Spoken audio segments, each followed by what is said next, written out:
கருப்பு தங்கமாய் அள்ளி கொடுக்கும் மாட்டு எரு. என்ன வேஸ்ட் ஆகுற ஆட்டு புழுக்கையில லட்சங்கள் கூட சம்பாதிக்க முடியுமா? மனிதர்கள் சாப்பிடக்கூடிய உணவுகள் நிலத்துல உற்பத்தி ஆகும் போது அதிகமான செயற்கை உரத்தால அதிகமான நோய்களையுமே கொடுக்குது.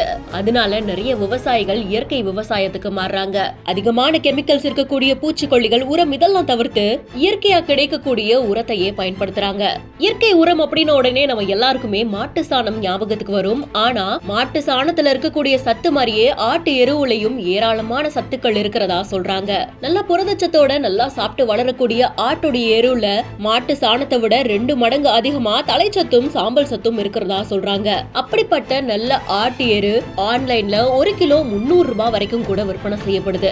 ஒரு ஆடு சராசரியா 500 கிலோல இருந்து 750 கிலோ வரைக்கும் எரு உற்பத்தி செய்யும் அப்படின்னா சரியா மார்க்கெட்டிங் பண்ணும் பட்சத்துல இந்த கணக்குப்படி வருஷத்துக்கு 1.5 லட்சம் ரூபாயில இருந்து 2 லட்சம் ரூபாய் வரைக்கும் கூட சம்பாதிக்கலாம் அப்படின்னு சொல்றாங்க. ஷெட் மாதிரி போட்டு மேல ஆடுகளுக்கு தீவனம் எல்லாம் கொடுத்து அது வெளியிடுற கழிவுகள் எல்லாமே கீழே சேகரிக்கப்படுது. அதை முறையா ப்ராசஸ் பண்ணி பேக் பண்ணி ஆன்லைன்ல விட்டு நிறைய விவசாயிகள் சம்பாதிக்கிறதாகவும் கூறப்படுது. பட் இது எல்லாமே தியரிட்டிக்கலா சொல்லப்படக்கூடிய கணக்கு தான். இந்த பிசினஸ் ஆரம்பிக்கும் போது பிராக்டிகல் டிஃபிகல்டிஸும் நிறைய வரும் அப்படின்றது குறிப்பிடத்தக்கது. இந்த விஷயத்தை பத்தி தலிர் அப்படிங்கிறவங்களோட இன்ஸ்டாகிராம் பேஜ்ல போஸ்ட் பண்ணப்பட்டிருக்கிற இந்த வீடியோ இப்போ இணையத்துல வைரலும் ஆகிட்டு இருக்கு. இதை பத்தின உங்களுடைய கருத்துக்களை நீங்களும் கமெண்ட் செக்ஷன்ல சொல்லுங்க. மேலும் செய்திகளுக்கு பிஹைண்ட் நோட்ஸ் ஃபாலோ பண்ணிக்கோங்க.